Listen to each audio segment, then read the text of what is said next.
So make sure to get your TFA merch. It's a lot of fun, a lot of really great stuff we have on the online shop.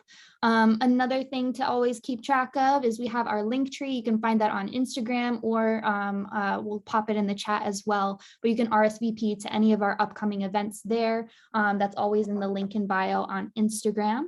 And then last one here, just remember to send your email to me in the chat if you did not sign up on Eventbrite, so we can send you some free gifts for attending our session today. And then finally, we have a QR code there at the bottom of the screen. I'll try to hover over it.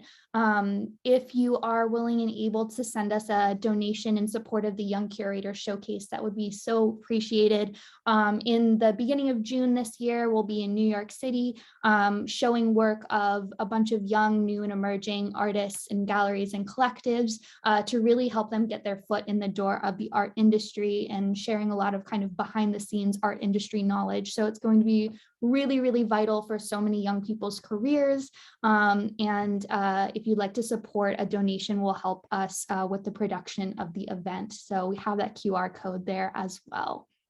And of course, very excited about March events coming soon. At the end of our call today, we will talk about our next one coming up soon next week. And that is that. So I want to encourage everyone throughout the entire call today, please feel free to use the raise hand feature. I believe if you go, where is it? It should be at the bottom of your screen. There should be a button you can press to raise your hand, or also just feel free to use the chat and say, hey, I have a question, or throw a question in there as well if you're not able to come off mute.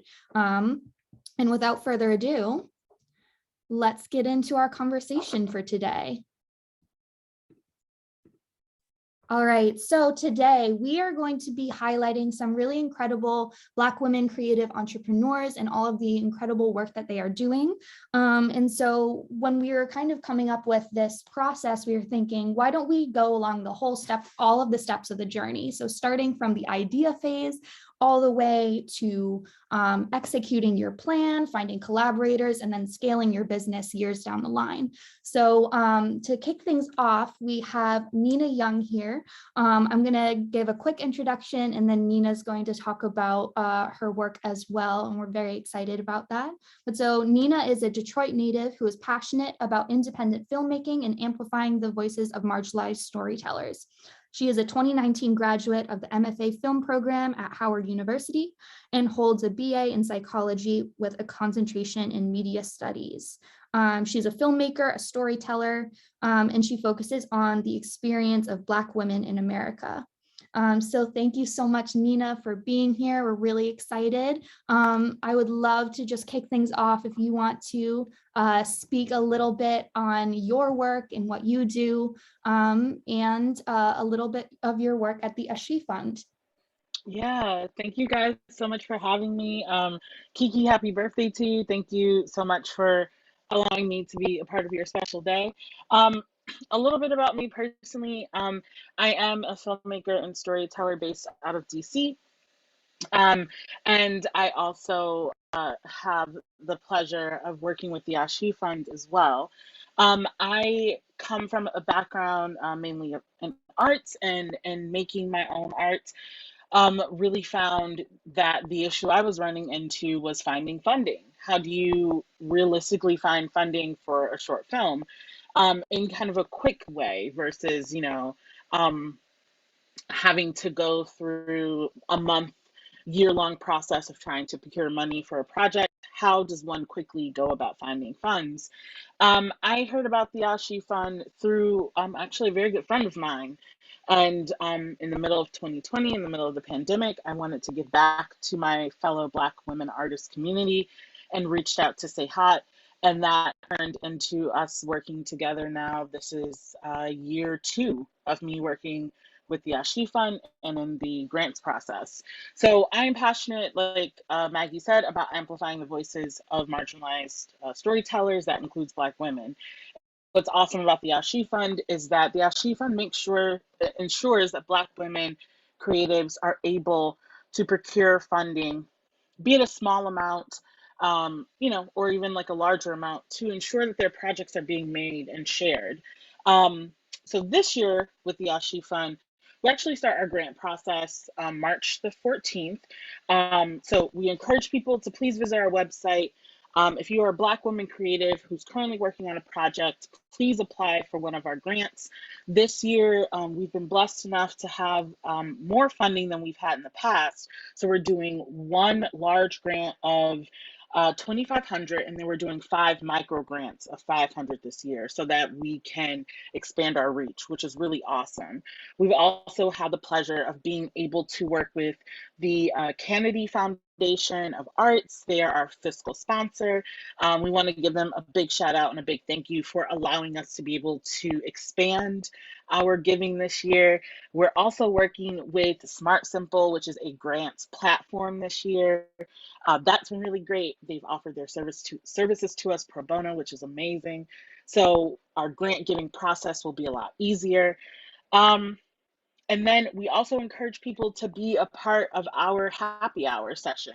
I'm actually hosting a happy hour for the Ashi Fund on March 25th at 5 p.m. Eastern Standard Time, which will be a panel discussion with local Black filmmakers, Black women filmmakers, featuring myself, Desiree Lee, Marjan, and there's someone else I'm forgetting. Oh, and and Brenda Hayes. So we encourage people to be a part of that. But really, we are passionate about just ensuring that women's voices are heard. Lastly, you can also donate to the Ashi Fund at donorbox.org/Ashi Fund. So that's a little bit about me and the Ashi Fund. Thank you so much, Nina. The work you do is really incredible, and we're very excited to have you here to share about your process. With that, as a filmmaker yourself, a storyteller, we're very curious to know kind of what the ideation process looks like for you. Like, how do you come up with an idea and decide you want to go for it? Yeah, my process is a little messy, so I wish I could say it was super neat. But there's a quote that most writers are inspired by the things that happen to them, and that is actually very true. A lot of my stories are inspired by things that I've witnessed, things that have happened to me, or just simply witnessing an exchange with the couple and thinking, okay, how would that look if we expand upon that? Just to give you an example, there's a story I'm currently working on. It's a short film. My hope is to shoot it, but it'll be kind of difficult, about what happens to a couple if they break up on an airplane. Where do you go next? There's nowhere to go. So it's, you know, um, I'm currently working on that. I that's kind of always been my writing. What if something happens? The beautiful thing about the idea process is that it's not a lonely one. I am fortunate enough to work with local writers in the area. So just hearing other people's stories, and then from there, it takes a year, a couple of months, however long. Sometimes I sit with the story, and that's how I create that. So it's usually for me, inspiration comes by witnessing other people, also looking at my life and seeing how I can make a story out of a crazy situation. Awesome, thank you. Yeah, I think one thing that's definitely underestimated is the amount of time that sometimes it's really good to just sit with an idea and see where it's going to take you. I think that's a really good point. I'm Yeah. going to jump to our next question here, and everyone, please again feel free to ask questions in the chat or raise your hand. But so I'm sure we have a bunch of people out here on the call today that have like an idea or a project, something percolating in the back of their mind, and they're just really not sure where to start. So what advice would you give to someone who really wants to start a project or start a business, but isn't really sure where to start or what the first step should be? Yeah, I always just say just do it. Just start it. Carrie Fisher has a really interesting quote, paraphrase, which is, um, you know, don't worry about the confidence. The confidence will come. Just do it. And just like do whatever it is that's moving you or motivates you. Worry about being confident in it later. And that is something that I always like to share with people. For me, it just became a thing of I had resources, I had a community, I had a story. If I shared that with enough people within that community, I knew that I could kind of gum up enough motion to be able to create what I wanted to create. I say the same thing about business. I do consult on the side. I'm kind of have hands in a lot of different pots, and sometimes a lot of jobs will just come to you, and also sorry, also people have an idea of what they're good at. If you know that you're someone who at systems, like find a way to use that. We don't have enough female entrepreneurs, especially female entrepreneurs of color, on the scene, and I just always recommend that people just do it. And then as you're getting involved in your business, you do create a community where you find out, okay, well, how do I do my taxes? How do I promote myself? How do I, what are other systems that can make my business better? How do I promote myself? And also realize that it's going to take time and to give yourself grace. Thank you. I appreciate that. I think Yeah. we cut out a second in the audio there, but I think we got most of what you were saying, which is Okay. awesome and very Awesome. exciting. So thank you so much. I think that's really, really great advice, and I'm sure everyone is taking note of it on the call here today. And so another Awesome. question we have for you, specifically, you can definitely speak to this really well, is how can I get the funding I need to start my business? So if you're just starting out and, you might need funding to, as an artist, like even just get materials or things like that, like what is kind of the first step to looking for funding, and how can you go about finding that? Yeah, when you're looking at funding, something that I've done in the past is crowdfunding. Crowdfunding, it's not 100%, but what's great about it is that it does give you something depending on the platform you're using. So if you raise $1,000 and your budget is, 5,000, you have 1,000. What's really awesome about the work I do, at least in filmmaking, is that you can honestly take a little and you can make it stretch. And I find that almost any business is that if you know how to take just something, make it stretch. Another thing I always like to recommend to people too is don't be afraid to apply for fellowships, be it those small fellowships, those larger ones. You know, everyone's going to go to the larger donors, of course. Don't be afraid to go to smaller donors like the Ashi Fund. Again, any amount of money can really go far. And um, also, too, like you're going to have to invest in yourself. That's a lesson I've learned the hard way, is that I've had to dip into my savings to create projects, and it's not always great. But what's really interesting is that you do see that reward, you see that benefit when you're able to show your film or apply to a festival or anything of that nature. So funding is really difficult, but if you have patience, you can definitely apply for grants. If you're okay with spending your money, you can do that as well. But just know that there are smaller grants out there like the Ashi Fund who are looking to support folks. So yeah, do your research. Awesome. That's great advice. Thank you. Yes, anyone, if you have any grants or like links to anything that you're working on, definitely please throw those in the chat there. We can save those and send them out in our recap. And yeah, if anyone has any opportunities, fellowships, grants, anything that they can think of, please use the chat to drop those in there. Nina, I'm gonna ask one question as well that we have here in the chat. This is coming from Amanda. With your expertise and in your opinion, what signs are there that could let a creative know that an idea is worth fully fleshing out? Oh, that's a great question, Amanda. From a personal standpoint, if that idea does not leave you, if you go a couple of days and it's still fresh in your mind and you're figuring things out, or you listen to a song and it inspires you, that to me is always the sign that, like, oh, this is an idea worth sticking with for a couple months, a year, what have you. Also too, if you notice in your artist community, you guys are talking about stories or trying to flesh something out and people are super receptive to it, stick with that. um, I find that in the community I've had a pleasure of being in, we've been able to tell stories about, the first generation immigrant experience, and those experiences have stuck with me. So, um, always pay attention to your intuition, because it'll let you know if you have a good idea on your hands or if you don't. Yeah. Awesome. Thank you, Nina. That's really great advice. I think, yeah, trusting your intuition is very, very important. Awesome. Thank you so much. I'm sure like everyone, please continue to ask questions in the chat and everything like that. I'm going to introduce our next speaker, and Nina as well. If you want to put any links to the She Fund or anything like that in the chat, that would be awesome, in social media and everything as well.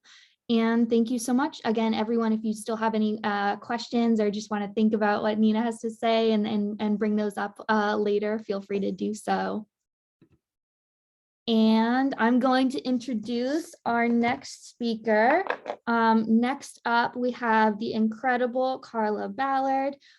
She is the founder and CEO of Ying, a peer-to-peer skill sharing and global time sharing platform that's engaging members and organizations in a complementary currency that supports community and individual benefits. We had the pleasure of having Carla come to speak at two of our panels at TFA Pop-Up 2021 during Art Basel Miami back in December, which was so amazing. We're really excited to have you here again today, Carla. Thank you. Oh, thank you. Thank you guys. And a big happy birthday to my sister. It's such a big honor to, especially now more than ever, to make it to this other year around the sun. So blessings upon blessings for the next year. The other piece too, a major congrats. I'm also an advisor to Brown Venture Group. And so we're super proud of what's happened to the Fearless Artists this last week. That's kind of huge to have a partnership that's been publicly announced with Procter & Gamble. No small task, no small task. So as we're talking about entrepreneurship, I want to give a shout out to that moment, because sometimes in business, we think that things are going to happen the way we schedule it. And then when an opportunity like this with a massive, Fortune 500 company happens, it's game changing. So major congrats to the Fearless Artist on that. So I'm Carla Ballard, co-founder of a company called Ying. I'm super proud of all the wonderful things that we are giving birth to, and the journey that we've been on, and I've been on, especially as an entrepreneur. Just like Maggie said, we're a peer-to-peer group skill sharing platform. I'm really passionate for some reason to build a culture that cares. And I think, now with everything going on, especially between Ukraine and Russia and these images that are coming out, I think we have to step back and recognize the importance of community. And so we are launching a campaign called Our Beloved Community. We're super happy about it because it is paying homage to something that Martin Luther King, Reverend Dr. Martin Luther King, mentioned throughout his speeches. But I think if you just think about what a beloved community means to you, whether that's your friends, your neighborhood, the organization you're affiliated with, what we've done is created a platform that brings that Uber or TaskRabbit type of technology to the engagement of your community. And so it means that we're unlocking the capital, the community capital that exists hidden amongst each other that we all have access to, but we don't realize because we're so brainwashed to think that we have to live interdependent, or actually independent versus interdependent. And so there's an African phrase called Ubuntu, which many people might know of, but it's the idea of us being interdependent with each other. I also have Shawnee and Cherokee DNA running through me. So I recognize myself as an Afro-Indigenous Euro. And from an Indigenous perspective, it's really important for us to understand that we have the ability to connect with each other. So I raised $800,000 with the Drapers and the co-founder of Venmo and the CEO of WordPress, and some incredible technologists, the CEO of Machinima Games. And so even though I have this wonderful sort of very grassroots vibe to me, I did start an urban league in the state of Delaware. I'm also very much a technologist and very tied to the Silicon Valley. So it wasn't an easy journey, but we did it. And we did it with some incredible angels. And so we wanted to create a platform that was robust and using the latest technology, and we did. And so we've just recently given birth to Ying 2.0, which is accessible now in the Android and iOS. And super, super excited that we are now getting more press recently and pick up, so that we can really begin to take it. I would say take advantage of the market right now, where you're seeing a lot of people saying, wow, we are going to need each other. We're going to need each other. And so our technology allows for you to really dive into your groups and activate very quickly. So happy to be here, Maggie. Thank you so much, Carla. And again, just the whole idea and the foundation of Ying is just so fascinating and so important. So really excited to have you here, especially in just this idea of, we talked with Nina just now about kind of getting started and creating the idea, but now want to get into, executing that plan and making it successful. So my first question kind of on that note is, how do I go from an idea to a reality? And what was that process like for you with Ying? Well, I got a sort of a download, if you will. I do acknowledge my spirit side, and some people who are technologists may not or what have you, but I have to. I'm very tied to spirit and do have some gifts in that space, right? So that's been since I was a little girl. So I had a moment. I really did have a moment, when I was in the Hollywood Hills in my house, and it was just like, this is the time to do it. This is the time to give birth to this idea, and you can't just talk about it anymore. You have to really be about it. So a lot of that took writing, being able to, start on a napkin. I don't care whatever it is, get it out of your system, right? Write it down and begin to then talk to your close circle about it. Now, I can get into the legality around just talking to anybody about your idea, because you do need to make sure the secret sauce is locked down, right? First. But get it out of your system, write it down. Kiki and I earlier were talking about vision boards. Vision boards, even for an idea, are important because it gets you closer to just creating some specific things that you may have to do to actually execute on the idea. So that was number one. Number two was being very thoughtful about the people who are in this industry, right? And who I want to have some informational interviews with. That was very key for me, informational interviews. And what I mean by that is just starting to talk to people who are in the space and in the industry. My space is fintech. I'm in the fintech space. So I wanted to talk to individuals who have already journeyed from thought to reality in that space. So it just so happened that a friend of mine was one person off from the co-founder of Venmo. Venmo is absolutely somebody who we wanted to talk to, right? So Ikram Magdum Ishmael, co-founder of Venmo, and I got a conversation going, had an informational interview. He was like, wait, what the what, right? So he flew from New York to LA, where I was residing, and we sat down and we talked. And then he slept on my couch for 3 days. Okay. Now, the husband's there, so we don't have to worry about all that. I don't want anyone going and saying, oh, that's interesting, right? Because it's being recorded. But Ikram and I just bonded, and it was the best thing. He was one of our first investors. So when you talk about taking an idea from reality, you just have no idea how the universe is going to manifest that, right? So that was a real big manifestation moment for me. The other piece was then to be very practical about what the budget would be to actually getting this done, right? And identifying what are the costs, what's the latest technology, doing the research. That's not always fun, but those details, guys, matter, especially when you're getting in front of the kind of angels that I wanted to get to invest, right, in the company. And so being able to then create that budget and then ultimately being able to sell the idea and the vision. That's everything. Really believing in what it is you want to manifest matters. Thank you, Carla. That's such great advice. I was writing down notes, like I appreciate how you laid out that step-by-step process, and you're totally right. You can't discount the universe and what's going to just pop up and what's going to happen, and just being open to those opportunities. So thank you.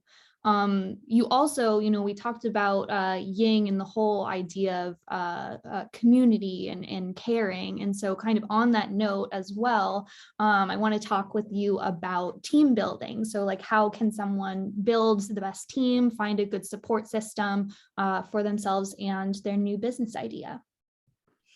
I'm not an astronomer or like into the astrological linings of personalities, right? But oh boy, let me tell you, partnerships matter. Partnerships and relationships matter. Don't assume everyone's going to be the best partner for you. Don't assume everyone's going to be about your vision. So one of the things that I would say, first and foremost, make sure you have great relationships around you. Connect. Don't give out everything all at once. Take the time, guys, to really get into who's going to be the best partner for you long term, because that in of itself matters from an equity perspective. So for instance, typically if you are coming in and you've got your shares, there are people who are going to be ride or die with you because part of their vision is your vision anyway, right? So take the time to get to know them. Do at least a 3-month trial of really understanding, is this a partner that I really want to journey with, right? And that might even be longer, but take the time. Don't assume that on your second or third meeting, you're going to give them a certain amount of equity or half the revenue, share, if you will. Take the time to get to know the person, right? Understand what their whiffums are, what's in it for them, what is their agenda. I'm from Philly, right? You just don't come from a standpoint and say, and act like you don't have an agenda. Everyone we're as real can get, right? So say what it is that you're trying to accomplish, and both of you connect in that way. Be very open and honest. The other piece too is, this is where it gets technical, right? Decide what the boundaries are of that relationship. Is this person a consultant? Is this person wanting to come on as a FTE, a full-time equivalent? Is this person wanting to be an advisor on the advisory board? Or is this person wanting some kind of equity? Be specific about the engagement. Day one, do not leave it open for questioning at all, because what you want to do is come with the understanding that this is our relationship, this is our engagement, these are our boundaries, and this is the legal documentation to back it up. Period. That's how you can start to build the best team ever, because then you go have fun. Then you go and build. Then you have like team engagement left and right and have blast, because you've got the documentation. You've gotten out all of people's agendas. And guess what? People's agendas may grow over time. So check in every 30 days. Are we still operating off of this? Are we still vibing? Cool. Amazing. I think that's the best way to build support.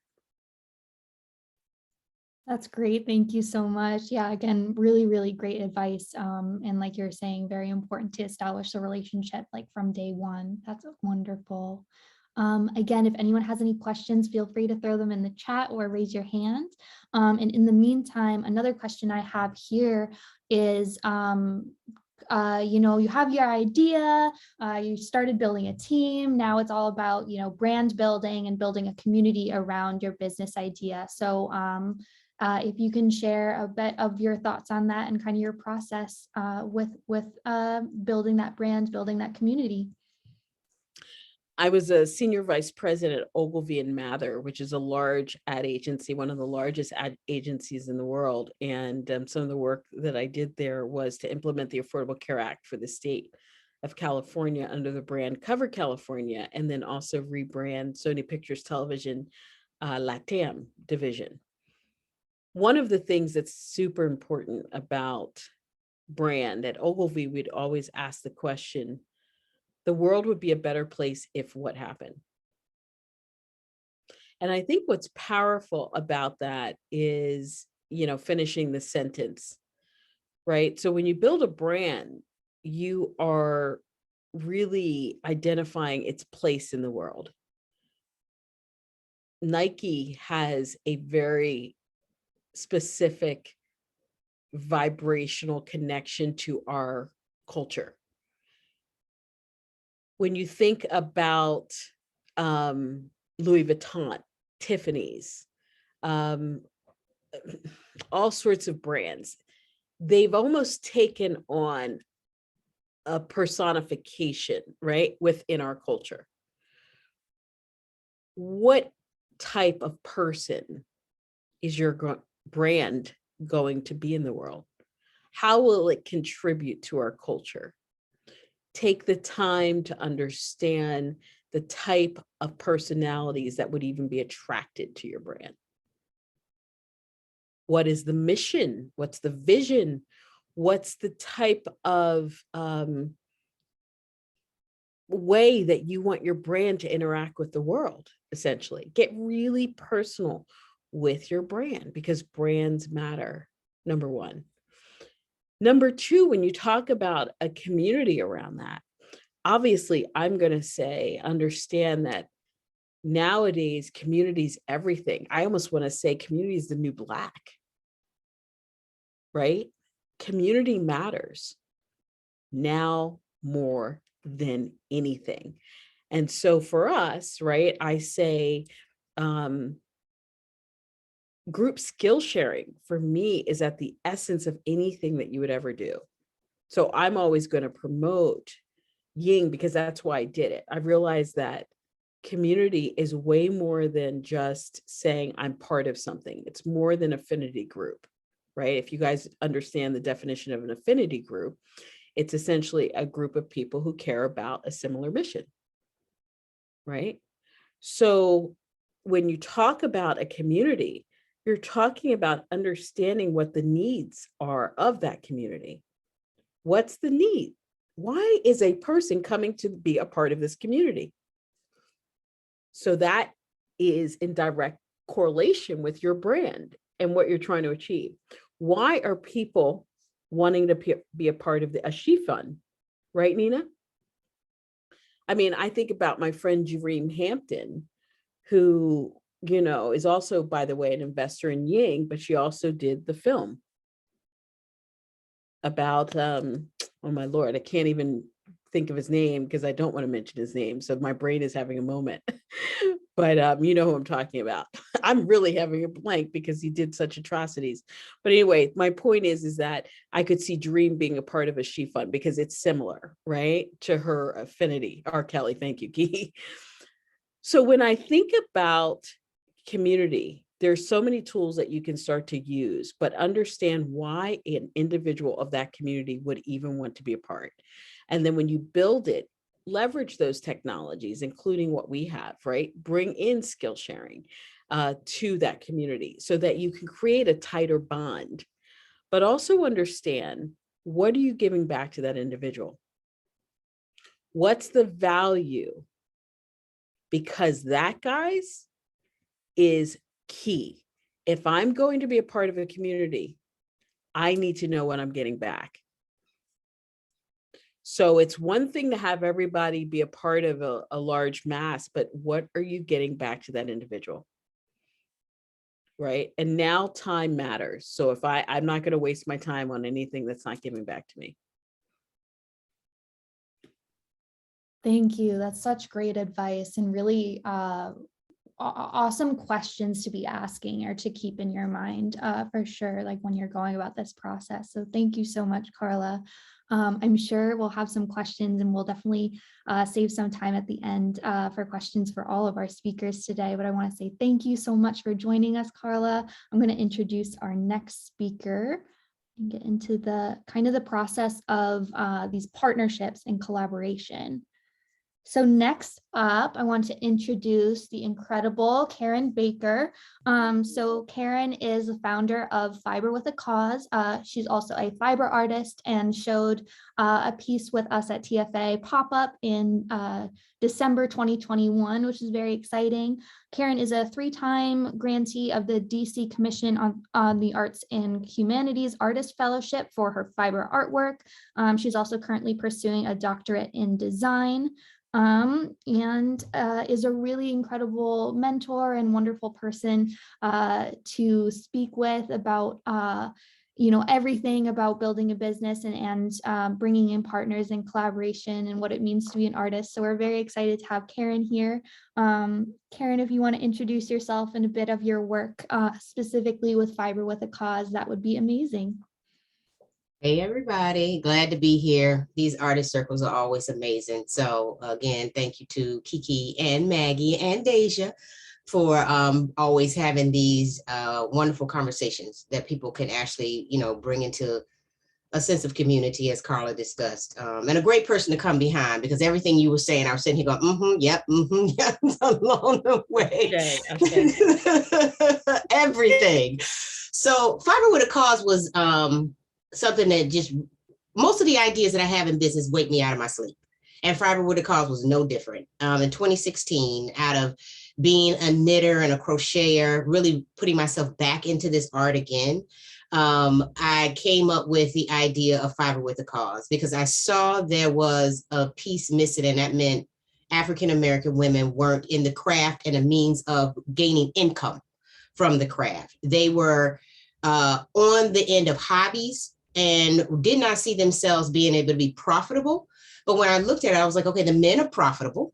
I continue to see women of other colors be profitable. So why am I not seeing African-American women in a craft that we are very much part of historically be part of? So Fiber with a Cause really started out looking at programming and how do we take a skill that is already existing, that people are already tuned into, continue to hone their craft, as we say, and give them the opportunity to be profitable. So we wanted to bring business into the programming of Fiber with a Cause. We wanted people to be able to understand what it would take them to go through numerous steps to be able to say, this is a business that I own. I can actually be in a full-time space owning this business. So we created a 2-year program that would be similar to like an associate's degree in knitting and crochet and weaving.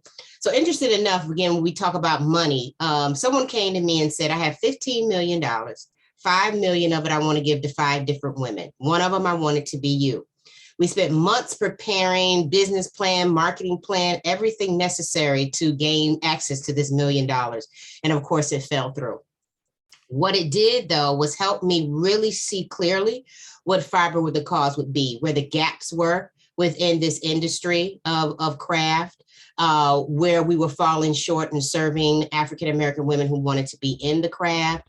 And then I started to see a wider a space of where is the Latin community, Latinx, Hispanic community, where our indigenous community, where is even the African community being shown, and are they being taken advantage of when we come into the manufacturing and production space? And it was all a resounding yes. So, in time, I just stepped back and I said, Fiber with a Cause is something that's going to be bigger than what I knew. And so I started to just spend some time with it.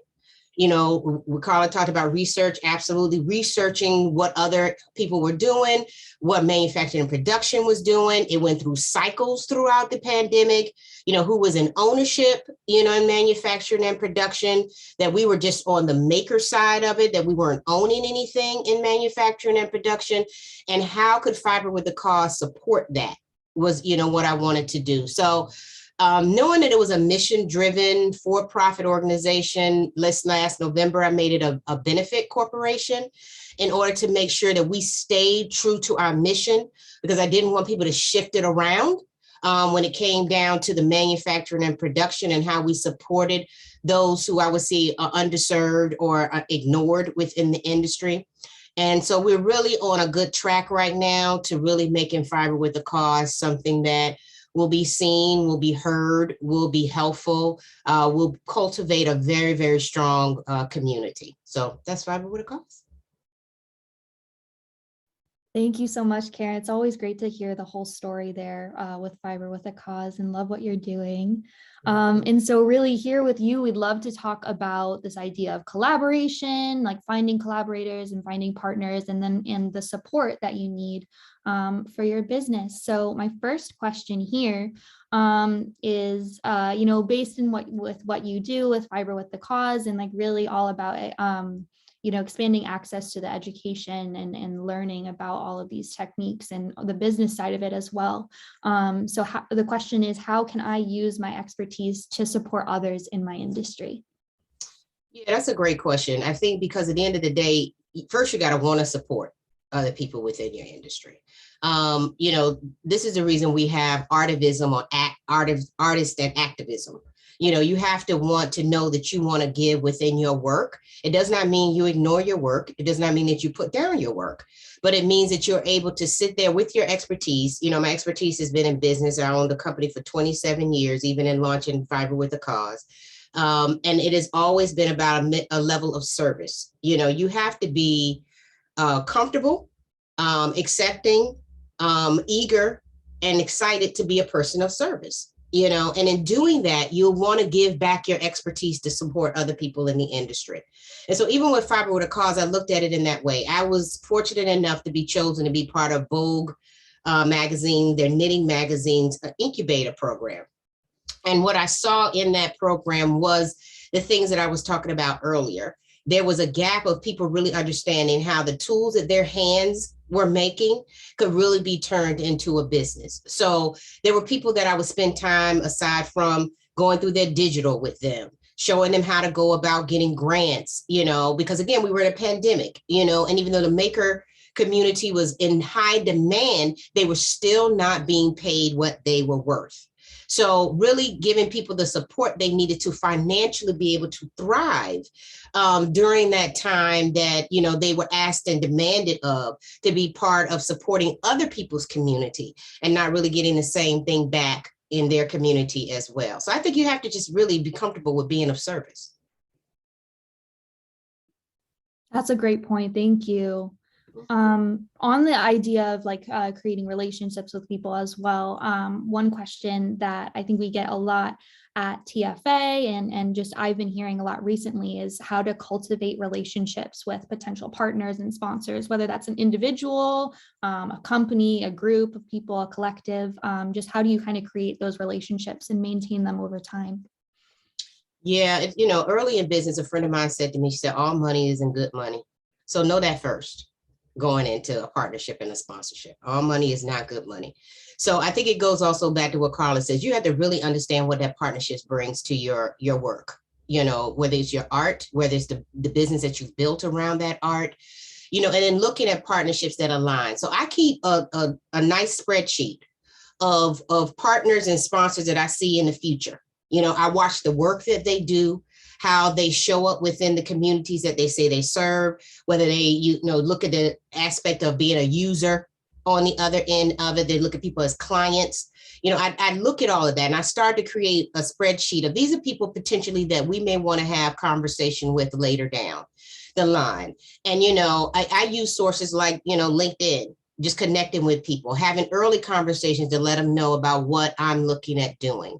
The same thing with sponsors. People feel it has to be worth their while. So what are you bringing to the table to make sure that this relationship can be cultivated long-term, or even if it's something short-term to get you started and move you further ahead? So when you talk about even in like the venture capitalist space, do you need someone for seed funding? Are you at that point? Or do you just need someone to sponsor something that you have that's going to last for 3 months to a year? And I'm talking about programming. So it's also understanding what the need is that you have, understanding the partner and sponsors need, and then making sure you match that well. And then you really understand, is this a long-term relationship, a short-term relationship? Is this relationship going to have to build? It's going to take me a year to build it. That really is part of how you cultivate it as well, too. But really keep a little running tab of things and people that you start to see that you know you want to be in business with, or that you want to have even as an advisor, because those are very important too. Sometimes a name can bring on a relationship, and you need that as well. Awesome. Thank you. That's yeah, very important. I think having like a clear understanding of like what you are looking for and how that can be like a partnership can be of service to your goals and your mission is very, very important. And so now in this hypothetical situation, we have a sponsor, we have a partner, someone that you're working with. So another question that we get very often is kind of how to balance your own creative vision with other people that you are working with, and how to kind of maintain that balance, make sure that you're fulfilling the desire of the project that you're working on. Yeah, I say to thy own self, be true. In one aspect of it, when I set out to do a business, I do spend quite a bit of time before I'll bring it to market, with the understanding that, sometimes it's really like this wonderful opportunity that's happening with Kiki. Sometimes you just fly into, and so you got to be ready. And people like say that if you don't, you have to be ready, so you have to get ready, so you have to spend the time necessarily to know where the vision stands, so that when collaborators and partners come in, they don't take you on a whirlwind of shifting you all around. But at the end of the day, does the expertise serve you best that the vision needs to be tweaked some? It may need to be shifted just a little. And then you can understand, yeah, that's very beneficial. That makes sense. That's going to elevate what I'm trying to do. So really, then that's how you balance it. Stay true to yourself, while also understanding that someone's coming in and they're really seeing something maybe a little greater than what you're seeing. And here's an opportunity to see a bigger vision than what you're seeing as well, too. Because they always say you can dream, and your dreams may never be larger than what you see. So someone may come in and bring that extra that you say, wow, that's ready to take us to the next level, and I'm ready for it. And that may be where the balance comes in, as well. And then again, being clear, if someone comes in and they're just shifting you completely left. I've seen that happen to so many people, where they've gone so far to the left or so far to the right, and they're so far off path. And then they have to sit back, reflect, put a hold on the business, and try to get back on track again too. So, I mean, it's not that it won't happen, because sometimes it does happen, because you're so ready, to have it be known, people to be part of that community, to benefit from the service that you offer or the product that you have. But you want to be very clear about what your vision is and where there's room for a collaborator and a partner to contribute to that. That's great. Thank you so much, Karen. I want to bring in a question here from Donna Ray in the chat. She's saying, I believe in doing volunteer work at places I believe I can learn something from for my business. And she's just wondering, I guess, your thoughts on that idea. Absolutely. I feel like I'm always volunteering in some capacity, to be able to support someone in that way. People come and say, well, how much can I pay you? If I know where someone else is in their business and that I could give them, 20 minutes of my time and get them to the next level, I will. If you feel that your physical body can be of service to someone, then absolutely you volunteer in that way to do that as well. So it really is about where and how much you're willing to give when you volunteer, in doing so. You sit on board sometimes and you're really volunteering, at the end of the day, while also giving your money, because you believe in what that organization is about and what they stand for, and your expertise can take them to the next level. So volunteering is always, for me, a big part of what I do, even if it's my business knowledge that I give in and I don't give my physical being sitting somewhere actually using my hands, but always volunteering for sure. I think it's part of my activism, and it will probably always be. Yeah. That's great, Karen. I had to chime in, Maggie, because Karen, I'm so glad that you said that. I have volunteered, I don't know, since I was probably a candy striper, because my mom, was in the public health space. And I have to say this, I will not use volunteering again. Mm-hmm. And I know this might be a moment, but here's why. Because volunteering started after World War II, right? Mhm. And it started as a way to track the in-kind investments by very wealthy individuals. Skill sharing to me is reflective more of us acknowledging the time invested, right, in supporting community. I call that community capital. And I'm so excited that now with the Benefits Corp and the movement happening, that people are acknowledging that this type of time that human beings invest is actually tied to financial capital. And Raj Chetty wrote a beautiful article. I encourage everybody to read that. Out of I think it was in the Atlantic. And he talked about our community capital investments tying directly to financial capital or social mobilization. So when we volunteer and we open up our networks, our social networks, it ultimately can open into some type of financial gain. So as a former banker, because I was obsessed with tracking currency, and as someone who started an urban league in the first state of Delaware, and us constantly talking about the lack of access to capital, I was tired of that. So I said, wait, time out. You mean when we go back to our indigenous communities and our villages, we didn't have poverty? What kind of currency or what kind of capital were we using? Oh, I'm sorry. It wasn't volunteering. It was skill sharing. That's a great point. Great point. And great We word never to had use. poverty. Yeah. Never had poverty in our villages. It was community capital. So now it's time for us to wake up, recognize we have everything we need. We have all the capital. We are way more interdependent, and we can have community capital. So anyway, I had to put that in there because it wasn't to negate the value of what we quote unquote call volunteering, but we need to walk in the truth of what it is. Absolutely correct, and I agree. And I think that using the word skill sharing is absolutely a change of language, and being able to change the language that we use right now. Because it'll piggyback off what you said, because I had a conversation with someone about the sense of how he volunteers. That's the word we were using, that volunteers. And he was like, for him, it wasn't about him actually physically being there handing out food to anyone or anything like that. It was a knowledge that he had to be able to bring that to the table in order to further the mission of an organization, even if that meant financial. So it absolutely 200% backs what you're saying. Yeah. That's such an Thank awesome you. conversation. I see Nina has her hand raised. Feel free to add in there as well, Nina. Yeah, no. So you want? Oh, sorry, Oh, Nina. I'm so sorry.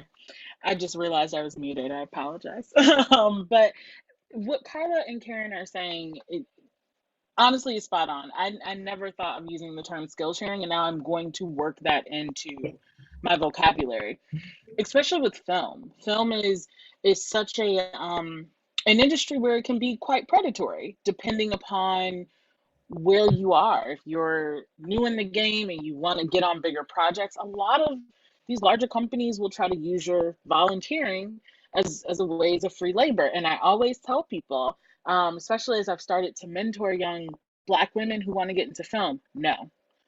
If someone comes to you and they want you to work on their set, you should be paid. That company can afford to pay you. They can afford to pay the correct rate, the union rate, to make sure that you stay on that set. Never ever volunteer. I'm someone who unfortunately has fallen into the trap. I volunteered on larger projects and I should never have done that. I think is very interesting about that word Skillshare is that if you look at smaller independent Black film communities, that's exactly what we're doing. If I'm on a set and someone's paying me, I only have $2,000 and I can't pay you, and that someone is within my Black community, I know, and I've learned recently that I can work on that person's set, and I'm willing to bet money a few months down the line where they're like, okay, Nina, we've got 15,000. I want to pay you 3,000 to be my AD. I know that that's going to be guaranteed. But again, like Carla and like Karen are saying so elegantly, you have to know what community that is. And you have to, and your intuition, like Carla's saying, is always going to lead you down the right road. I, prime example, the current film community that I consider myself very blessed to be in, that's what it started out as, was skill sharing. We were all coming out of Howard. We knew, okay, look, we don't have a lot of money. I've got a car. Let's take our skills, let's bring them together, because we know that when someone makes it and they get that budget that we're all going to want, they're going to bring us on. And without a doubt, I was skill sharing with a very good friend of mine. We initially met because we learned we had the same birthday, so it just, that stuck with us. And I skill shared with her. I was like, yeah, I'm cool. As long as it's on a weekend, I'm happy to come work on any projects you're doing. That turned into, and it always comes at a time you need it. In the middle of the pandemic, I was unemployed. I was, just really kind of networking with people and just trying to make this independent contractor thing work. She called me. She said, hey, I've got a couple $1,000s to pay you to be on a project. Come work for me. And that's really the beauty of that is, skill sharing is great, but again, please, please, please be mindful of who you're doing that for. And do your research.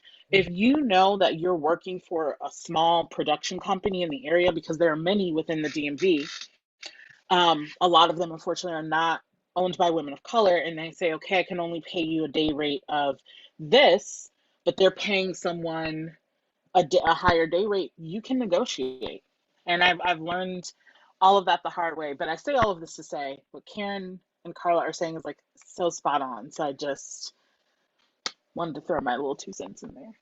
No, I appreciate the 2 cents, and I appreciate Carla turning around and correcting our language, because at the end of the day, that's what we need. That's what we're here for, is to correct one another, make sure we put it in perspective. I was driving yesterday, and radio host that I know very well, they were talking about a king in Africa and saying how wealthy the community was.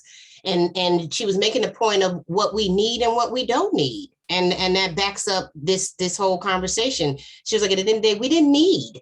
They built that kingdom into an empire, amongst themselves. And we are able to do that without giving all of what we have away. So I am so happy you both commented on that, because so part of our platform is, and we've got patents pending, all that yummy stuff, which is fun, it's going through the process of group skill sharing, right? And that's something that we are very passionate about, is that concept. So Kiki knows this, but you guys don't know this. I also ran on the independent ticket, because I'm not into Republican or Democrat stuff. I'm just not. I'm pure independent, have been since day one. The reason is because for me, it's about, what are you delivering?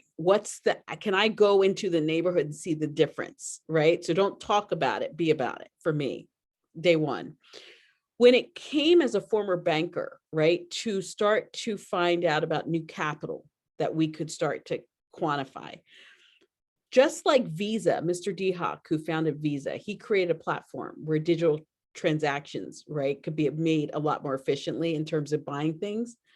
I wanted to create a digital platform that made this idea of the transactions we do around the care economy to be way more efficient, right? That's called group skill sharing. That's Ying. So for me, I call it almost like the Venmo of the care economy. Now, the fact that we call it skill sharing as a type of transaction, I call it more of a transformative transaction, right? It's not just black and white, boom, I don't need to know you. I'm connecting and doing that type of transaction because I actually care about something, be it a cause or be it something that's going to benefit me. I care about it. That's a transformative transaction. I argued that we needed to acknowledge that transaction, right? Now with the blockchain, is an open ledger. It allows for several different forms of currency to be denoted. Now, we haven't moved formally to the blockchain yet, but what's exciting is that transaction we memorialize, guys, we memorialize. So Nina, all those hours you put in skill sharing, Karen, all those hours you put in skill sharing, Maggie, Kiki, others on the call, Alana, all these hours you guys have put in skill sharing now could be memorialized. That's what we're doing.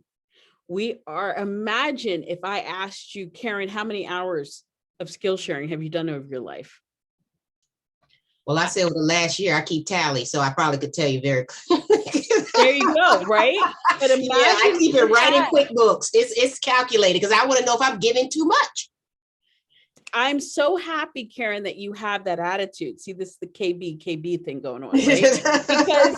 because ultimately that translated somehow for you, and this is where I deal with, like, I nerd out on this because the economists are looking at this. That's why Raj Chetty is studying this, because the amount of hours, guys, we invest, just like Nina did in her film space, it opened up doors for her economically eventually. Right. So that's what Raj is arguing, that this skill sharing investment that we're making, right, ultimately equates to some economic outcome. And this is what's so exciting. So I say, do more skill sharing. The volunteering, I talked with the head of volunteerism, Jeff, of Governor Newsom's, of the state of California. His name is Jeff. He runs all of volunteering for the state of California. Imagine me having that conversation with him where I said, I don't believe in that word. He was like, really? I said, here's why. It's a very privileged dialogue. Boy and Antoine in Ward 8 in DC said to me, don't you ever, Carla, come with all that mess anymore. I said, ooh, talk to me. We're tired of nonprofits coming and saying they're going to do stuff or volunteering and telling us how we think they're going to solve for certain issues in our neighborhood. I could stop everything overnight. Trust and believe. So I have a skill they don't come with. Mic drop, done. Never will ever use that word as far as I'm concerned. I said, I hear you, got it, done. My point is, guys, is that we are in such a beautiful space. And I don't want to stick on the volunteer because we're here to gather about these types of questions, but skill sharing is a very, to me, exciting opportunity for us to engage, especially when you think of artists who have constantly been asked to share their skills over and over without it being acknowledged. I think it's such a beautiful way for artists to start saying, no, I'm open to skill sharing for sure. That means it's going to be accounted for. And on our platform, we also give gratuity, cash gratuity. So, you can skill share, it's memorialized, but also you can send cash gratuity. I want to thank everyone for this conversation. I think it's so fascinating, so important. It's definitely resonating a lot with me as an actor as well. And just like, I really appreciate the conversation about the language and what it means and kind of its implications. I do want to be conscious of time and just make sure we get to our next speaker, but I definitely want to revisit this in the future with everyone and would love to get any comments from folks in the chat as well so we can continue that conversation. But I want to thank Karen for all of that wonderful, incredible advice. And I want to get to our next featured speaker. Again, it's Kiki's birthday, so show some love in the chat there. But just to introduce Kiki, I'm sure pretty much everyone is familiar here with the Fearless Artist, but Kiki is the founder and CEO since 2011 and the producer of the TFA pop-up gallery since 2014. which is the annual art exhibition put on by TFA during Art Basel Miami. She has helped over 300 mission-driven artists get their work seen, shared, and sold, and has tens of thousands of visitors to the TFA pop-up gallery over the past 7 years, and is really all about getting the work of artists seen, shared, and sold. She's also the founder of the TFA Young Curators Program as well. So I want to pass things off to Kiki to say hi, and I have some questions then, kind of talking about the idea of scaling and growth and moving forward into the future with the Fearless Artist. Wow. I mean, I have nothing to say. It's been said, you know, it's been wrapped up beautifully by my sisters here on this call. Like, you know, when you are like, so your heart is full, that's how I feel. So it's kind of hard to talk about this, but I'm just gonna briefly give the overview. If for everyone, thank you first and foremost for joining us today. This artist circle has really become something I look forward to every week. It's become something that is just such an organic and safe space, as everything that we do at TFA Pop-Up tries to stay in alignment with this feeling and this energy that we're all here to build and on each other, with each other, for each other in the future. You know, it's all about the future and and also the past, and also the past, the ancestors, the people on which shoulders that we stand upon. You know, the people who inspired us in many ways that we don't even recognize, the many ways that, you know, we're manifesting for centuries of longing and beauty and sort of passion, commitment, and service. That's who we are. Like, that's our DNA, is those values. So whether it's talking about you know, technology as a vehicle to amplify and give you know, the information that we all deserve to be on the equal playing field and make decisions and understand ourselves and contribute to the science and to the creation that we need to save the world, to really save the world. All the dialogues that we have on every level are important to that, and showing that we can convene and we are free. So for me, just thinking about the Fearless Artists and how we empower, you know, mission-driven artists of all stripe, and the inventors are also a part of that, to get their work and their ideas seen, shared, and sold. And we provide that through access to coaching to this community, and of course to buyers eventually that want to support them and want to support the mission. So that is what is the through line that brings all of us together today, and just want to sit in the gratitude of that, and think again, as my birthday, reflect upon how I spend my life, and knowing that just now that many people cannot say that they have like been dedicated and focused in a purpose that's bigger than themselves, and they could leave behind you know, experiences upon experiences for others to say, hey, the moment that I interacted with this group of people, my life went in a positive trajectory. And that's all I want to be about and do. So I'm very full and blessed about that.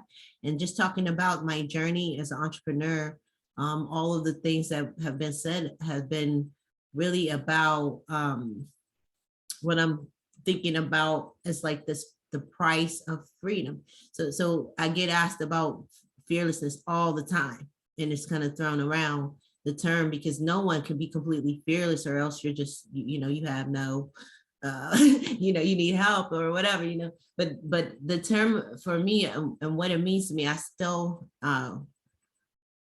cogitate on it,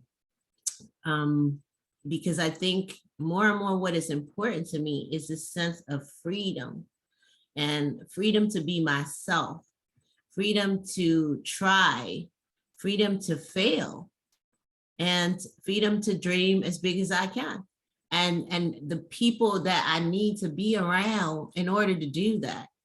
So the fearlessness, as I'd like to say, I'm thinking like fearlessness is the price of freedom.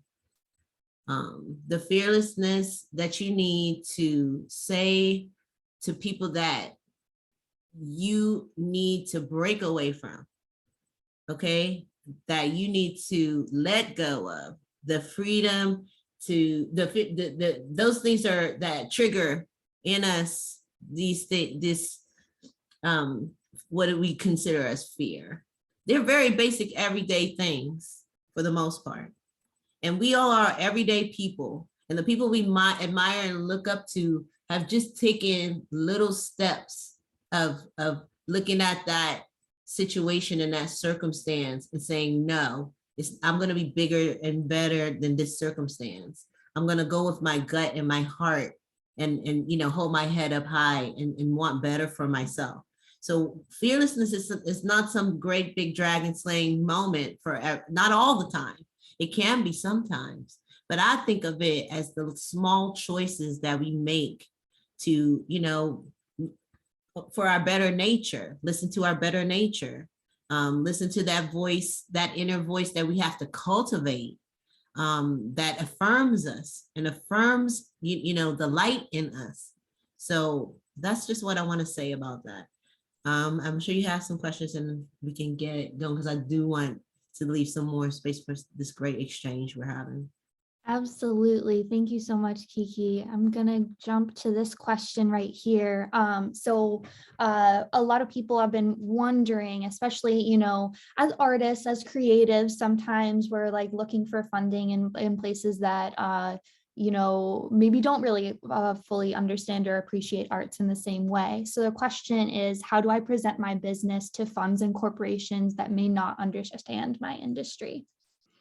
Well, a great way for me to answer this question is to do a composite of the advice that was presented and add my piece to that advice. Because like I said, from Nina to Karen, Carla to Karen to myself, it's pretty much full circle of experiences and the different ways in which we support our creative endeavors. So being professional is something that a lot of us have to work on in the creative fields.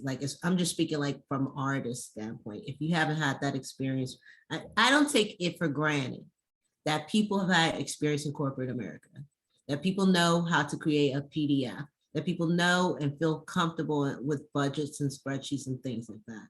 So I feel so much anxiety sometimes when I'm interacting with artists who want to make their work into a real business. So I really just want to acknowledge, because many of us who've been trained in this corporate America, I'm a lawyer, I went to William & Mary, I did all the stuff. So I take it for granted. Yes, this is how you show up. But a lot of artists and creatives have not gone through all of those types of, experiences. So first, to acknowledge that it's okay to start from the beginning of things, and really truly, that's why community and skill sharing and all of these tools, they're in your pocket. So you just got to understand that first and foremost. The fastest way is to find someone who has that experience and that has something that they need that you have. A headshot, okay? A headshot, right? Simple things. A portrait of my baby or my niece for their birthday could get you an hour of my time, and I can work you through a PDF, okay? If you can do a graphic, you can do a proposal. If you can put together an event and you're just doing it in your head, which a lot of people are doing, we can teach you how to, button up, as they say, and, be able to start articulating what it is you're trying to do without, the anxiety that may accompany that. So presenting your business to funds and corporations that may not understand your industry can be difficult, but I would say, you have to start somewhere.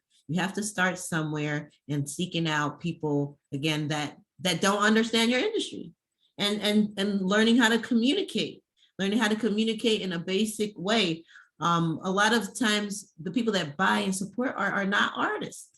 So they're just people with this, that are being attracted to your story. So the storytelling aspect cannot be underestimated. I don't care how much experience you have in business, you're always going to need to be perfecting your story, and for your different audiences that you may have. So it's about understanding the audience that you're presenting to. How is this a social impact, or is this just a regular, corporation? Do they have a mission that speaks to people like you, and the alignment that we talked about in terms of partners? And I think it's the same litmus test for a sponsor and a partner as you would look to a fund, especially someone that you're going to try to give control over your business to, because it's not a gift that you're looking for. You're looking for partnership and investment. That means control. When you've gone from not having, most of us bootstrap type of, creatives are not used to that. So coming to that realization of the responsibility that's going to come along with that, I think is also super important. And having a dialogue to understand that, yes, your mission is great, but also they're going to want to understand that, how they're going to get their money back. How are you going to make money? I went through 4 consults this week with different artists where I said to them, you don't have to convince me of the beauty of your idea. I love it all, but how are you going to make money? What is the plan? What is the plan for generating revenue here? Simple, no hard feelings about anything, but so talking to creatives and artists, cutting to the point. Those are the 2 biggest things. Like, yes, what is your story? Who are you serving? How you align with who you're speaking to, who is your audience, and what's in it for them financially and from an impact standpoint. Awesome. Thank you so much, Kiki. That's really, really helpful. Next question I have here is, there's definitely a lot of really exciting plans and things going on for the Fearless Artists. So I am getting the question from a lot of folks on, how to prepare yourself and your business to grow and accept new opportunities when they pop up. Well, I will say, if I can give one piece of advice, or one thing that I think that is my strength here, it's going to be about momentum. How you create momentum is so important. I celebrate the opening of an envelope when it comes to TFA. You will know, okay? You're going to know I love small incremental goals. I love, keeping people encouraged about their investment in me and their time spent in me.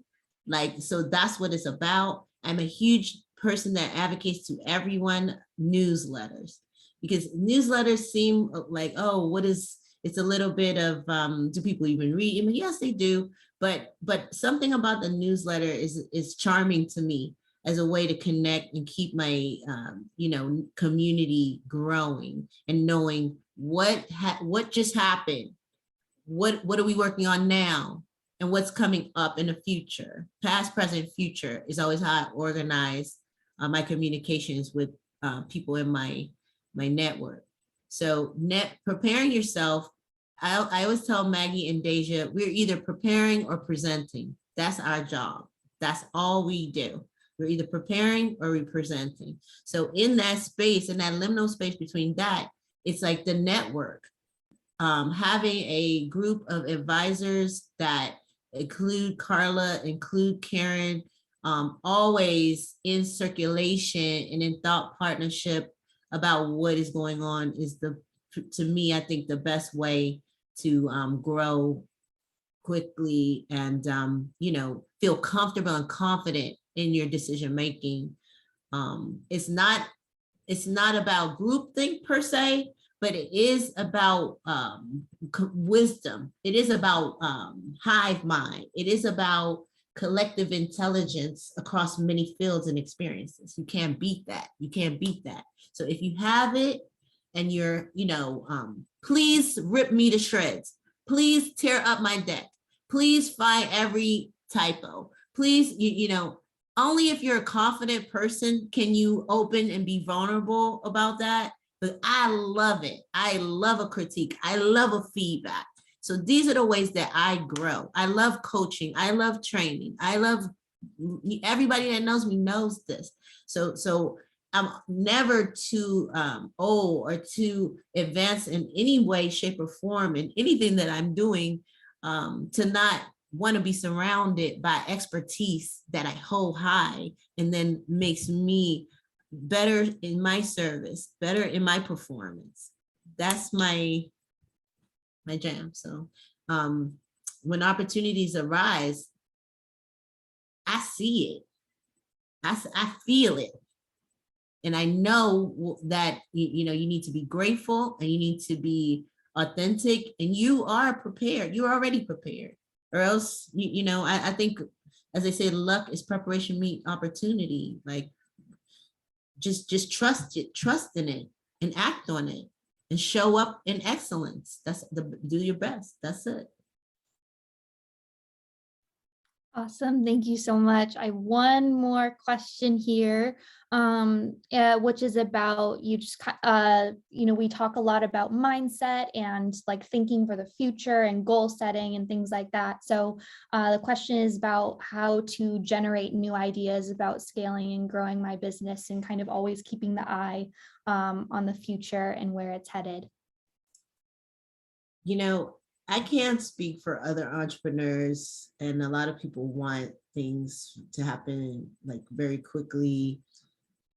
I feel very comfortable with saying with growing slowly. I believe more people should consider growing slowly, or at least appreciate that approach. That's my approach. And I think being a Black woman, where you come up, you need to be truthful. You care more about that, letting people down. I don't know a lot of Black women that go around and get a bunch of angel money and don't deliver on what they're talking about. I don't know a lot of Black women that feel comfortable, just talking a big game and just not and falling short and shrugging it off because it's OPM and it doesn't matter. I don't think that we see the world that way. We haven't had the luxury to make mistakes of that magnitude. So when it comes to scaling, I really think that having people help you set reasonable goals around you is just key. Letting you know what is in the ballpark, letting you know what metrics matter, because you very well are probably focusing on things that maybe don't matter. So when you can find out the metrics that matter to get you from point A to point B to point C to point F, and so on, that's what scaling is. That's what it means to scale. Yes, everybody wants that J curve, that you see in the books or whatever, that inflection point where something happens and next thing you know, you're $1 billion company. But what's going to happen to you? Like, I don't think people understand what that means to a founder, to the people that are around in their lives, the demands of all of those types of things. So making sure you can handle the steps, the advice, the feedback, the responsibility, the critiques, being responsible for other people, and all of these other things are, I think, important things to consider as you scale. If creative and artist, art is your business, you're going to be thinking about different platforms. You're going to be thinking of having a team to help you manage your business and your legal and your social media, your sales and marketing. So, that's what I think about in terms of scaling and growing, being ready to share, as I said, the pie, because everybody's got to eat, making sure you find people who are experienced and have stuff to offer, so that you have a complete team with diverse skill set, and people that want to see you grow will care very much about that team and your ability to execute things. So start with you, see if you can build to a couple of trusted people. Maybe you start with different freelancers and other people like that that can fit your budget. You go to Ying, you find like minds, you say, hey, I can do this. I put in my Ying profile event planning, so it doesn't really matter what's your event. I'm sure I can help you break it down and figure it out. That's what I do like all day. So, but there's so many things that I don't know about and I'll need help with along the way. So being creative is something we've all had to do as far as being entrepreneurs, and bootstrapping today, that's how we scale, getting our bootstrapping to the point where we prove our concept and we get others to get on board because we're passionate and we've actually proven that we could do it. I think that's the way most Black women do it.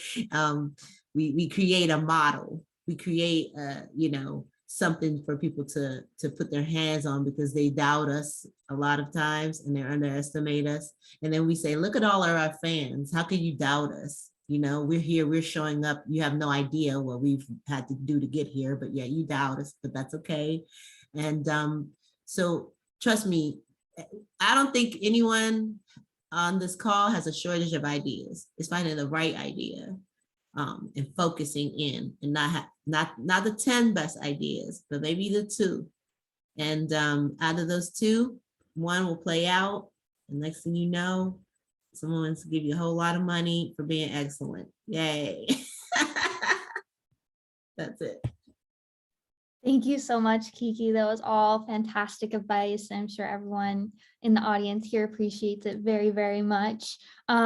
Briefly, just as we wrap up, I want to make sure that I get to all these questions in the chat and everything. Let me see here. I know there was one from the lovely Janelle Fulford. Let me see here. And this one was addressed to you, Carla, and anyone that wants to jump in as well. Just asking about protecting ideas, especially when submitting them to contests or to funders. Trademark and patents. And I know that we're wrapping up, right? So I would just encourage everybody to look at the process for trademarks. And that's, obviously everything is Googleable and YouTube and all that stuff, So I would say that trademark or patents are your number one. Also be just mindful of who you are talking to, right? And make sure you have an MNDA, a mutual non-disclosure agreement, that you tee up and send out almost effective immediately. Some people are like, I'm an investor, I don't do MNDAs, I don't want to sign in. No, I'm not. Okay, there is some truth to that. A lot of people who make investments may not sign an MNDA, but that is your first course of action. If someone is being so negative, but yet there's something in your spirit that says, no, I really want you to sign this MNDA. And if they're being so, walk away, because there is value in your idea.